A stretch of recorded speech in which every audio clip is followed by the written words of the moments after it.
Alors, Azul Laouen, bonjour, Sakhir alikoum. Merci au Café Littéraire de me recevoir une deuxième fois. Alors, on va faire deux choses aujourd'hui. On va commencer par des lectures. En fait, ce n'est pas des poèmes, c'est des textes, c'est des nouvelles que j'ai écrites. Et après, je vous dirai où vous pouvez trouver mes nouvelles, parce qu'elles sont publiées sur Internet. Et Mouloud, il a cassé le micro. Mouloud, il a cassé le micro.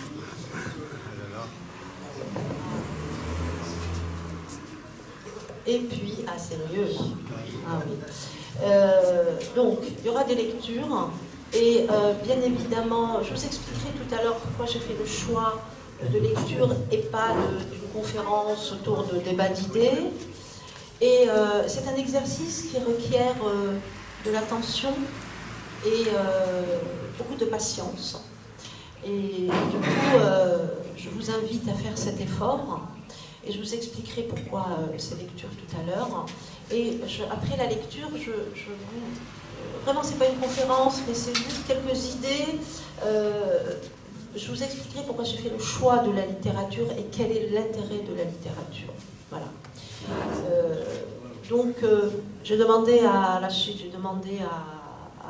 Eunice de me trouver un musicien, et du coup, Rachid a dit oui, et on le remercie.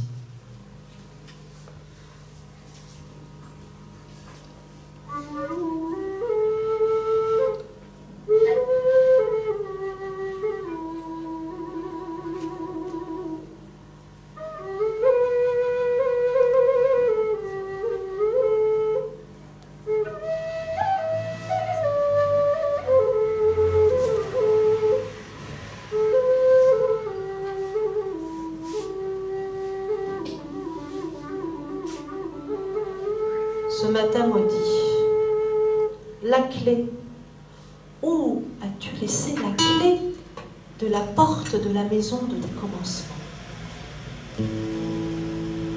Quitte ton monde, va et ne reviens pas. Arrache-toi de ce monde fade, sombre et cruel, qui avale ta lumière douce et féerique, pour enfanter des êtres haineux et hideux qui s'en vont subjuguer le monde et sa horde silencieuse et servile. Va-t'en poursuivre le chemin de ta destinée. Ne regrette pas. Le regret est l'arme des faibles. Il cultive la vulnérabilité. Il engendre la culpabilité, il emprisonne et tient en laisse les esprits les plus avertis pour les donner en pâture à ces êtres sans joie, ni foi, ni loi, qui se comportent en conquérants dans ton monde fade, sombre et cruel. Plus rien ne sera plus comme avant. Les dieux du hasard l'ont décidé cette nuit, pendant que tu rêvais d'amour et que la vie belle et trépidante explorait les blancs des tréfonds de tes passions furieuses, fantasmées et inassouvies. Leur décision est tombée comme un couperet, sentence tranchante et irréversible. Le ciel a tremblé de peur. La lueur des étoiles a vacillé. L'univers s'est assombri, soudain. Recroquevillé sur le lit de ta folie apprivoisée, tu as poussé un cri déchirant dans ton sommeil agité. Les dieux du hasard l'ont entendu. Ils ont échangé des regards complices et triomphants et ont tourné le dos à ton corps qui tremblait de froid. Et dans la lumière blafarde du petit jour naissant, tu es resté seul face à ton désarroi nocturne qui ravageait tes entrailles.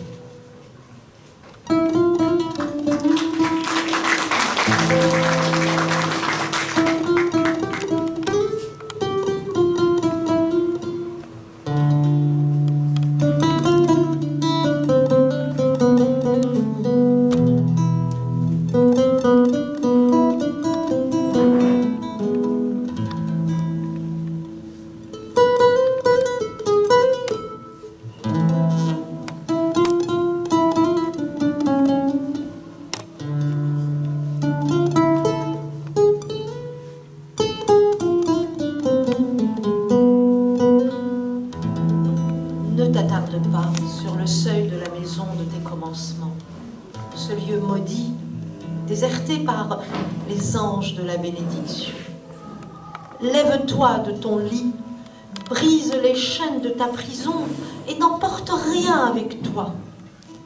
Va-t'en sur les chemins du hasard, nu, dépouillé de tes illusions, débarrassé de tes oripeaux. Va-t'en et laisse ta demeure aux chiens errants. Tu les entends? Haou, haou, haou, haou, ils aboient. Tu les vois? Ils sont nombreux sur le seuil de la porte de la cour de Beit Hanina. Les feuilles du citronnier sont jaunes de vieillesse. La terre du jardin de ton père est moite et infectée de vers de terre. Une main maligne les a lâchés dans le terreau de ton asile ancestral. La vigne de ton père est desséchée. Le goût des grappes de raisin est âpre. Va, cours, fuis-les. Ils t'attendent de pied ferme. Ils s'impatientent en jurant. La haine irrigue leur cœur. Dès qu'ils sont arrivés, ils ont occupé les points stratégiques de la grande rue et se sont proclamés maîtres des lieux. À l'heure où je te parle, ils s'apprêtent à occuper la maison de tes commencements, sabre à la main, bave d'escargot étranglée au coin de leurs lèvres. La haine enlaidit leur visage mortifère. Je les vois. Ils défoncent les portes. Ils ferment les fenêtres. Ils tuent chats et chiens. Ils étouffent la vie et engloutissent les grappes de raisin de la vigne de ton père. Ah, ce goût âpre. La clé. Où as-tu laissé la clé de la porte de la maison de tes commencements? Ils la cherchent partout. Ils ont tout mis sens dessus dessous. Ta maison natale, jadis havre de paix, est devenue un immense champ de bataille.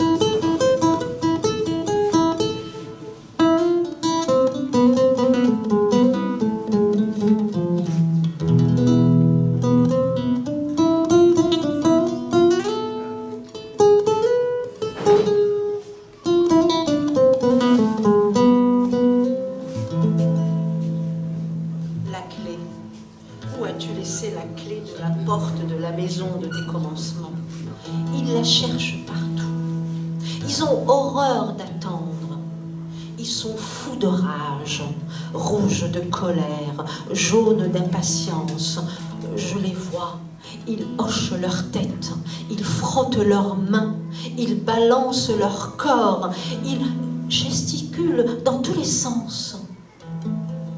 Ils marmonnent leur mal-être, ils ressassent leur douleur, ils ululent comme des chouettes blessées. Va, cours, avant qu'ils ne t'engloutissent. Va, te dis-je, vite, dévie ton chemin et ne te retourne surtout pas. Leur colère te portera malheur. Va, avant qu'ils n'arrachent ta langue et aspirent la mémoire de ton peuple. Ne les fais point attendre. Va, ne te retourne pas et ne reviens surtout pas.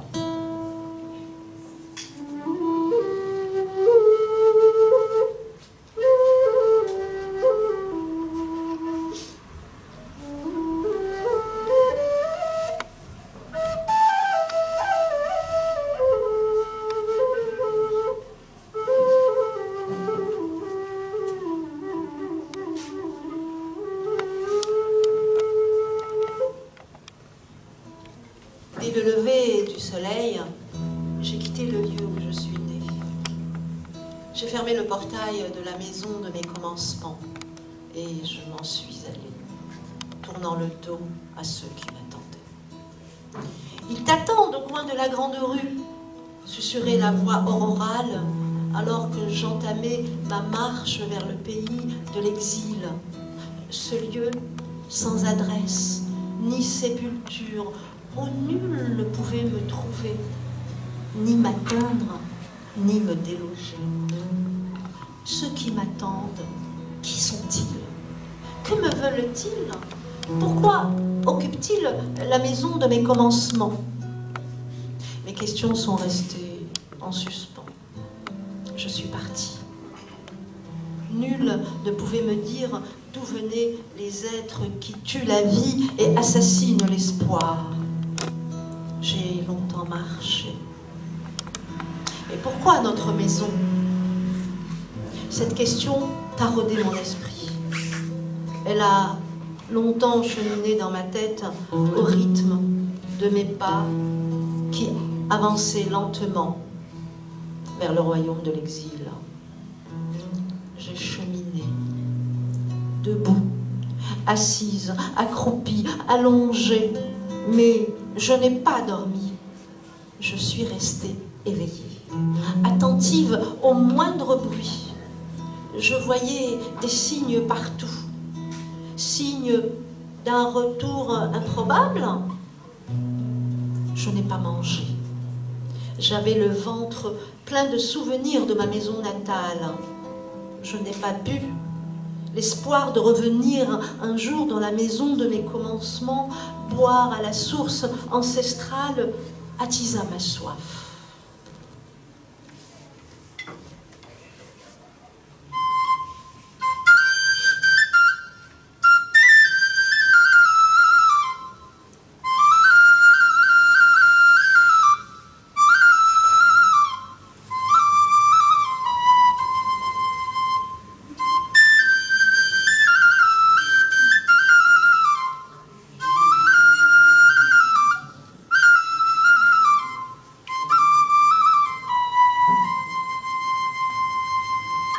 J'ai cheminé sur le chemin de ma vie cahoteuse.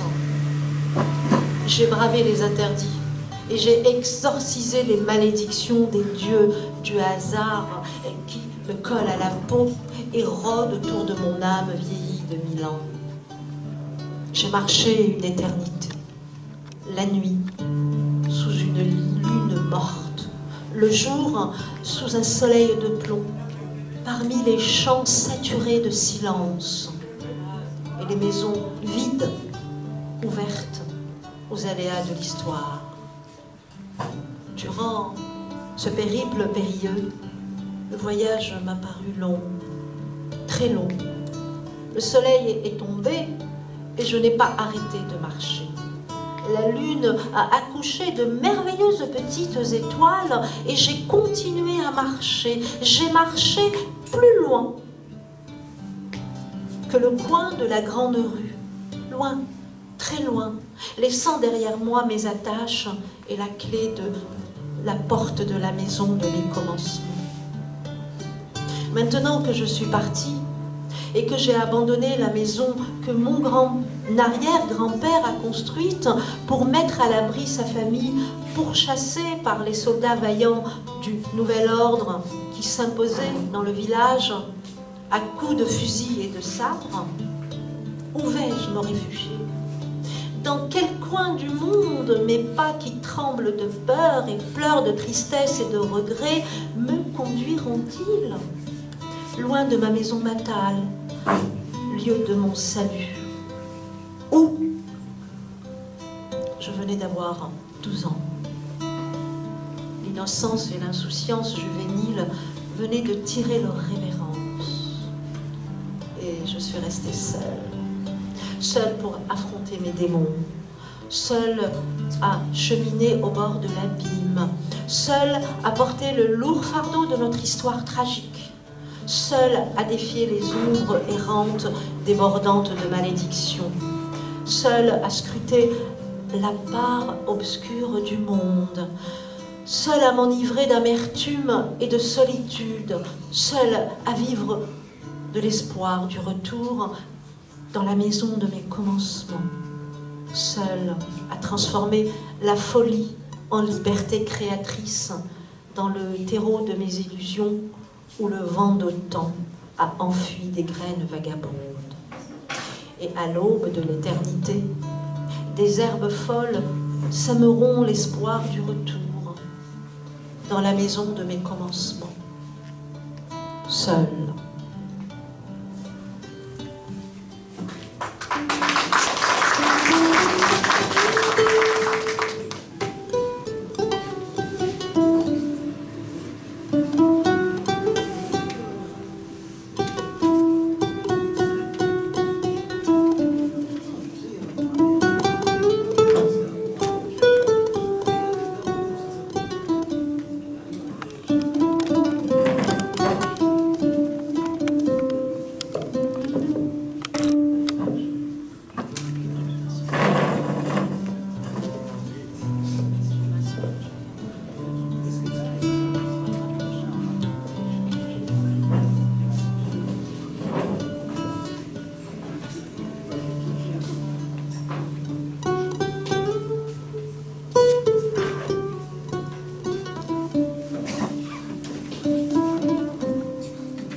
Oyez, oyez, ya Ahl al-Din, Mariam al-Adra a enfreint l'une de nos règles sacrées.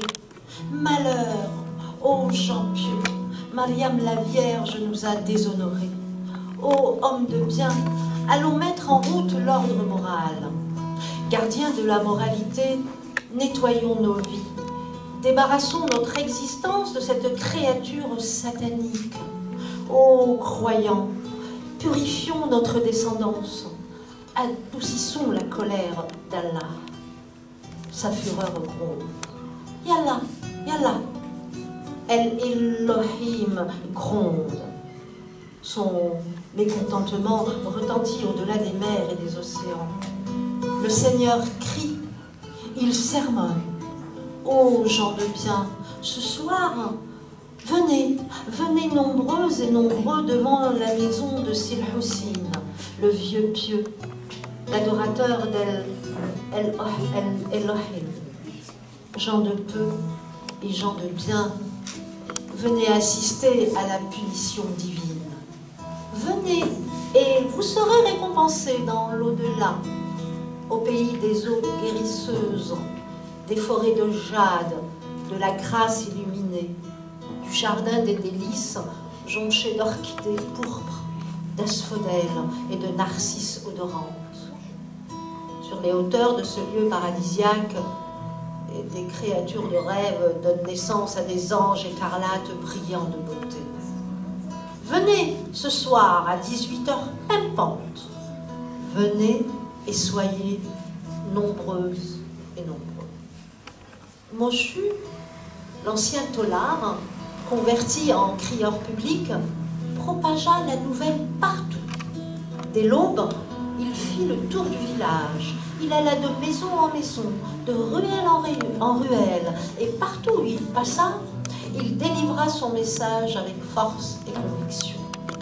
Il accompagna sa parole forte, vive et retentissante, de notes de musique jouées sur un air d'Apocalypse par un enfant qui maniait le violon à la perfection. Moshu était un très bon communicant. Il savait prendre les gens par les sentiments. À 18h, tout le village était au rendez-vous. Même les enfants étaient là. Que se passa-t-il ce soir-là, la nuit de Zabar?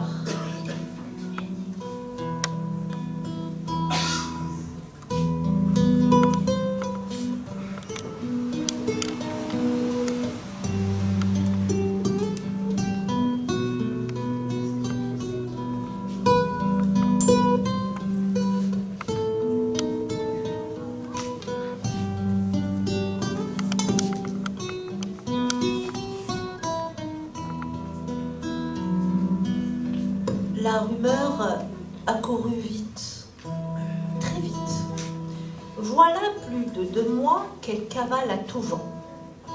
Abasourdissement, affolement, hystérie. Jamais racontard n'avait filé aussi vite, encore plus vite qu'une rafale de vent. Les échos des paroles humiliantes et dépréciatives à propos de Mariam ont sillonné le moindre recoin du village, qui chuchotait, parlait, racontait, disait, jasait et inventait des histoires les plus invraisemblables. Même les enfants s'y étaient mis. Mariam était la honte de la famille. Elle était la risée du village. Elle était devenue la Marie-Madeleine de ce bourg où tout le monde attendait fiévreusement le glas. Cette note de musique lente, grasse, grave, lugubre et brève, qui soudain se mue en cantate aiguë, annonciatrice du triomphe du bien sur le mal. Mariam, la putain, la pécheresse, la catin, la prostituée. Elle était tout cela, vraiment? Méritait-elle tous ces qualificatifs et ce traitement inhumain?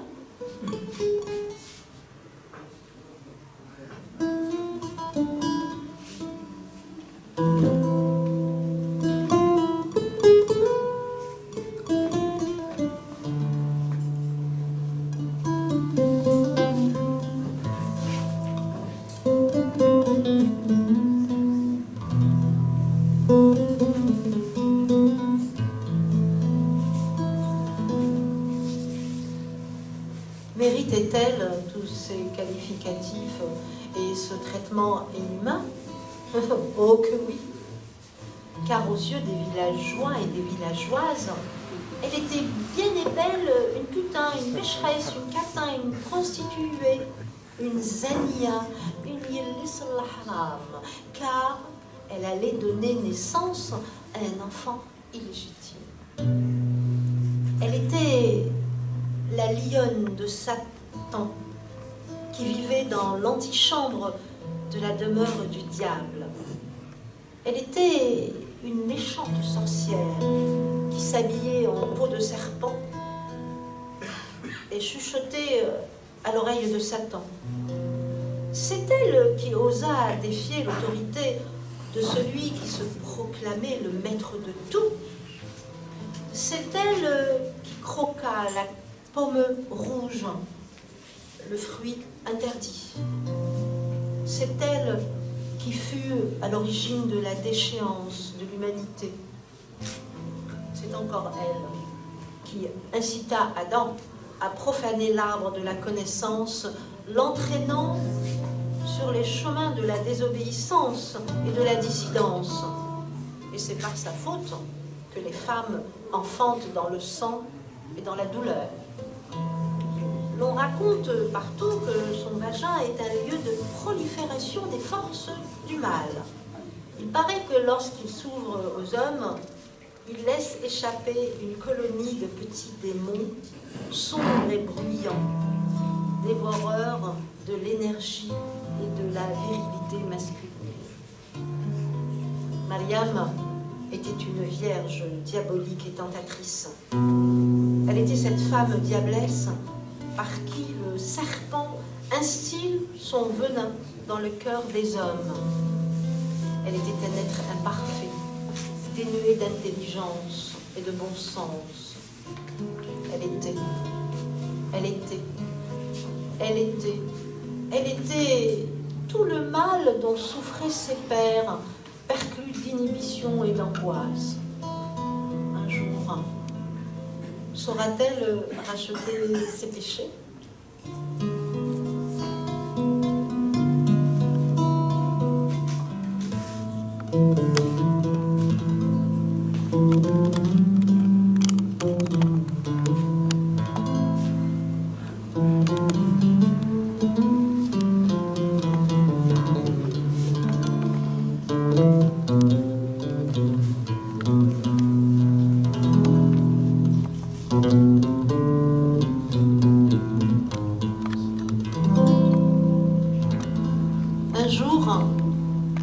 pourra-t-elle racheter ses péchés?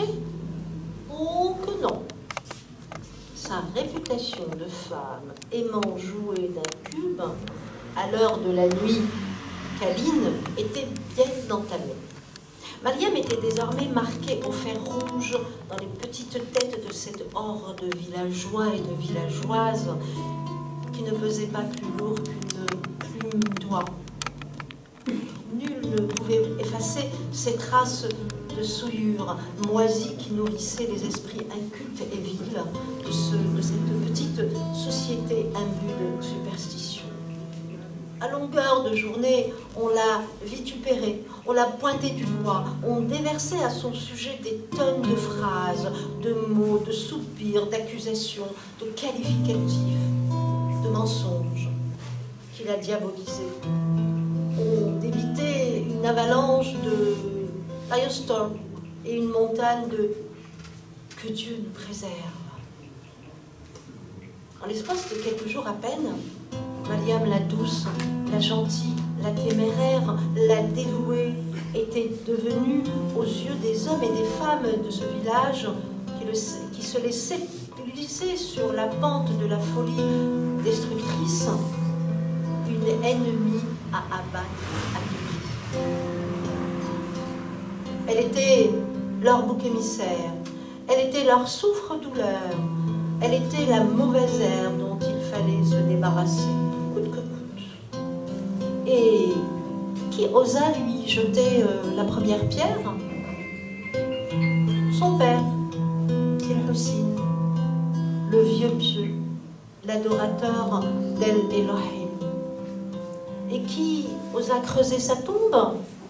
Ses trois frères, Momo, Fafa et Youva, qu'elle éleva dans l'amour et la tendresse après le décès de sa mère, et qui cracha sur son corps souillé ses voisins, à qui elle rendit tant de services. Dans sa retraite solitaire, loin des beuglements des humains qui fleurissaient comme chiens de dents, Mariam entendait sonner le glas, son glas. Et après, et après.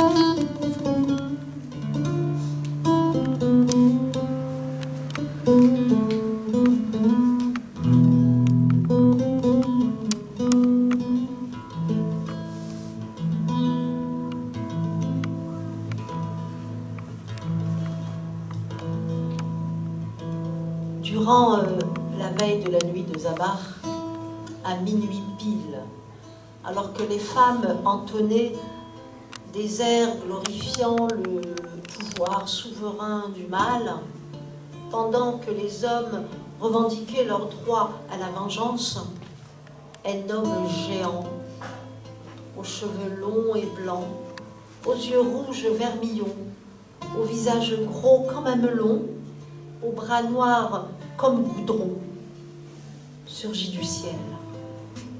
Ses yeux étaient maquillés au creux. Son corps était drapé dans un tissu noir qui sentait la pisse bouillie. Son allure avait quelque chose d'animal et de cruel. Il portait dans sa main gauche un vêtement blanc. L'arrivée de Abi el-Qiyama, l'annonciateur du jour de la résurrection, n'augurait rien de bon pour Mariam. Il flottait dans l'air une odeur de défaite, affreusement pestillante. Le village exultait pourtant. Ya Latif, Ya Latif.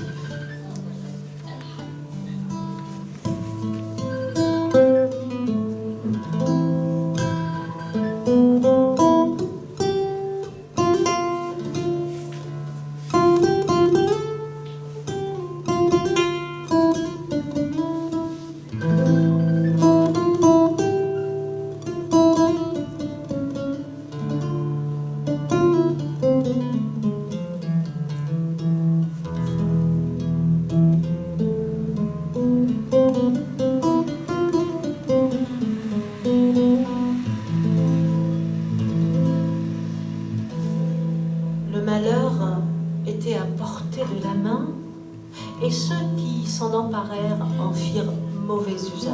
Ils l'instrumentalisèrent et le jetèrent sur la place du village. Abil Qiyama, le redoutable, le terrifiant, le coupeur des langues et des doigts, des pieds des femmes impures, l'égorgeur des vierges non repenties, venait en redresseur des torts injustes. Le Père de la résurrection était accompagné d'un être sans âge, sans visage, aussi petit qu'un bébé pygmée. Ce dernier avançait dans les ruelles du village en titubant. Tout le monde pensait qu'il était ivre. Il portait dans ses mains une coupe d'eau puisée de la fontaine céleste Ennessienne. Cette boisson avait le pouvoir d'effacer les souvenirs traumatisants des villageois. Les hommes burent cette eau sacrée à satiété, jusqu'à enivrement.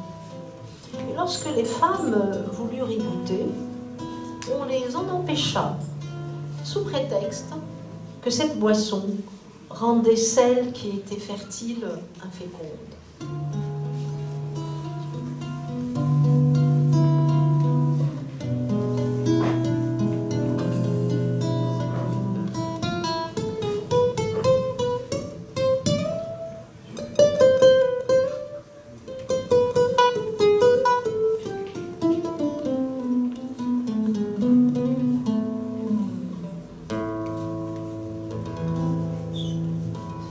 C'était Laylat ad-Din. En cette nuit de la religion, Abil Qiyama venait apporter son aide et son soutien aux frères, au père et aux frères de Maryam, avides de laver leur honneur, souillés par celle que tout le monde appelait les Salahan. Cette nuit-là, les villageois, hommes, femmes et enfants, se réunirent devant la maison de Silhoussine, les yeux rivés sur l'horizon, les bras levés au ciel. Abil Qiyama avançait lentement vers le père de Maryam qui pleurait de dépit. Ses larmes éclaboussèrent les murs de ce petit village où le moindre fait prenait l'allure d'un événement tragique fomenté contre la puissance divine. Debout, face au groupe des villageois et des villageoises qui attendaient le moment ultime, Silhoussine baissa la tête. Il ne voulait pas croiser le regard de cette horde de curieux et de curieuses venus se délecter de la déchéance de Maryam, sa fille unique, son enfant bien-aimé qui égayait ses jours et distillait de l'espoir et le goût de vivre dans son sang. Abil Qiyama lui fit signe de porter le vêtement blanc, en prenant à témoin la masse d'hommes, de femmes et d'enfants qui attendaient un signe du ciel sombre de la nuit sans feu.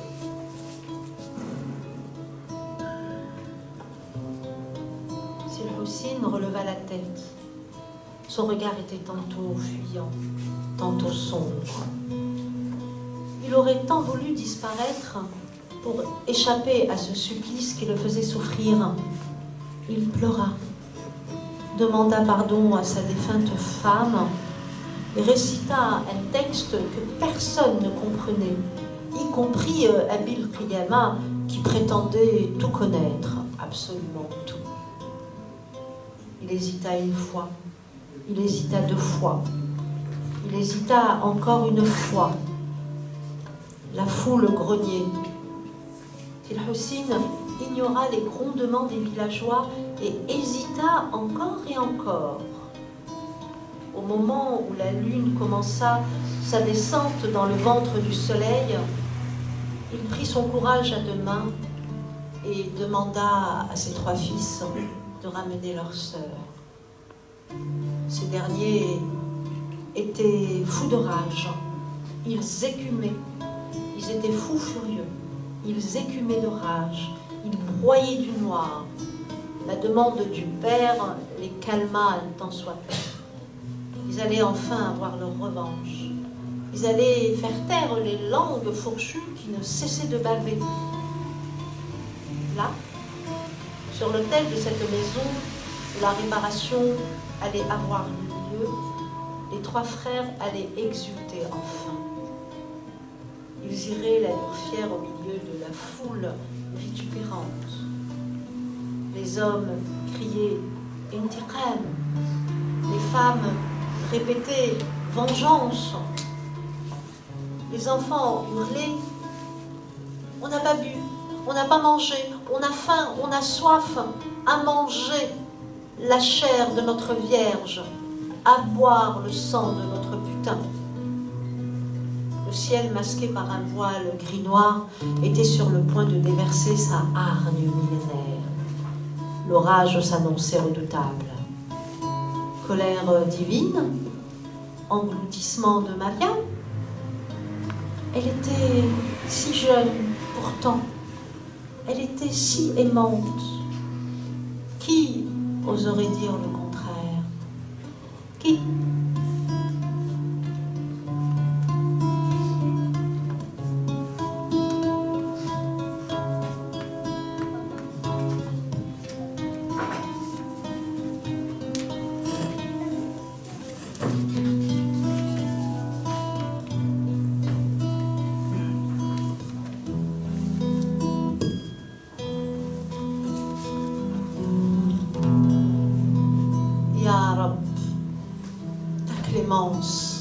Rabbi, ya Rabbi, ta miséricorde.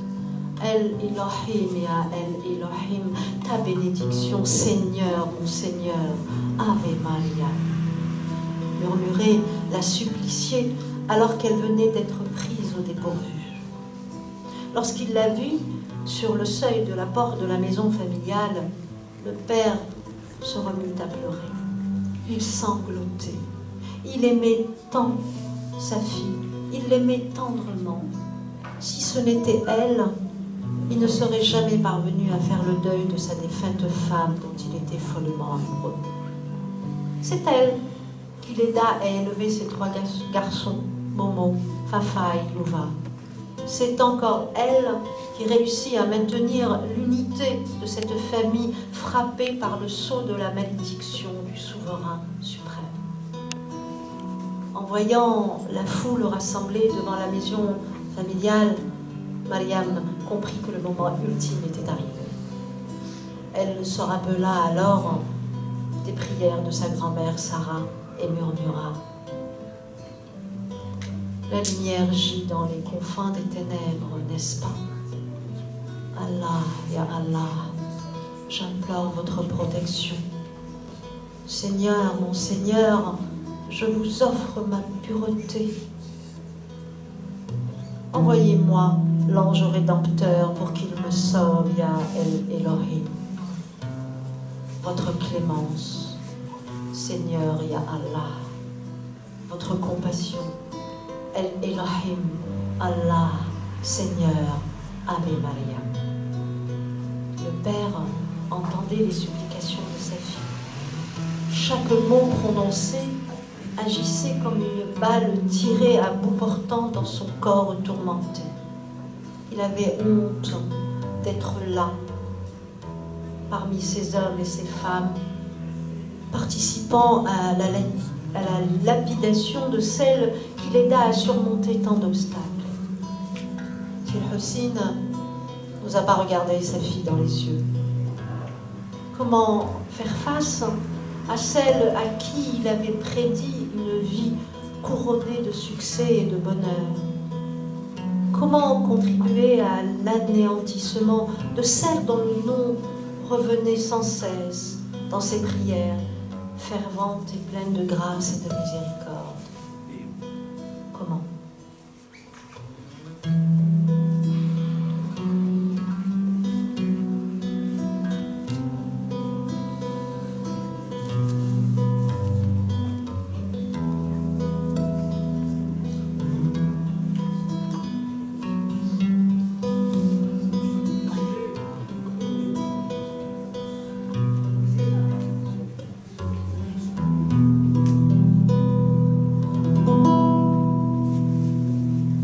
Mariam avait aperçu la jeune de son père. Elle avait senti sa peine et sa douleur. Elle le connaissait trop bien. Debout, face à tout ce monde qui la jugeait, la maudissait et l'insultait, elle se tenait droite. Elle ne laissait transparaître aucune trace de peur sur son corps. Poussant son audace à l'extrême, elle se mit à fixer, une par une, les personnes présentes. Elle les regarda droit. Elle les regarda droit, excusez-moi, elle les regarda droit dans les yeux. Lorsque elle eut fini sa tournée, elle s'approcha de son père et lui tendit un couteau à la lame incisive. Cet homme meurtri dans sa chair sursauta. Son visage vira au blanc. Il était sur le point de s'évanouir. Il voulait tant serrer sa fille, son unique fille, dans ses bras et la protéger des villageois qui attendaient que vengeance soit faite. Mais était-il libre de ses actes? Comment faire face à cette horde qui attendait que justice soit faite? Comment affronter la colère de ses 3 fils? Comment justifier son revirement le jour du jugement dernier?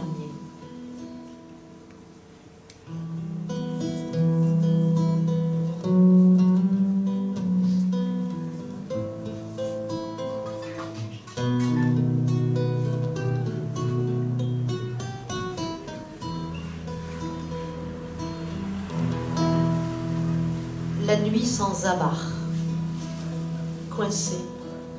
Silhoucine était coincée par le regard inquisitorial de ses pères. Déchiré, le père pleura encore. Atteint au plus profond de son être, il gémit d'amour, de tristesse, de regret et d'impuissance. Ses larmes irriguèrent les cœurs meurtris. Un vent funeste agita davantage l'angoisse de ce père déploré que tout le monde sentait hésitant. « Sois un homme et vas-y !» cria un homme dans la foule. « Allez, allez, montre-nous tes couilles, venge-nous et qu'on en finisse !» scanda la foule. Abil Qiyama lança un regard noir de reproche aux 3 frères de Maryam, qui assistaient à la scène silencieux, comme s'ils étaient absents. Le père pleurait toujours. Ses larmes formèrent un petit étang au pied de Abil Qiyama, qui ordonna à l'être sans âge, sans visage, aussi petit qu'un petit pygmée, d'aspirer les larmes du père et de les recycler dans la fontaine céleste En-Ciel. Soudain, la voix du père, nimbée de tristesse et de mélancolie, s'éleva dans le ciel. Elle se volatilisa et laissa derrière elle une forte odeur de malédiction. « Sors, va-t'en, disparais de ma vie, ô fille indigne, malheur de notre vie, honte à toi. Que les forces de Satan t'éliminent de la vie. Que les anges noirs étranglent la honte qui gangrène notre existence paisible et honorable par ta faute. Va, et que ma malédiction t'accompagne sur les chemins malfamés de ta vie. Oust, Baraya bint al-Shaytan, oust, dehors. Fracture, rupture, tout était dit. Mais tout sera-t-il accompli? Et le sang n'a pas coulé, lancèrent les enfants qui criaient d'innocence. Et le sang n'a pas giclé, répétait-il en sautant sur place. La foule déversa sa déception. Elle cracha sa colère et vomit sa fureur. Les hommes et les femmes réunis dehors réclamaient le sang de Maryam. Ils vociférèrent et exigèrent vengeance. Le père éclata en sanglots et s'écroula sur le sol. Personne ne lui porta secours. Marie.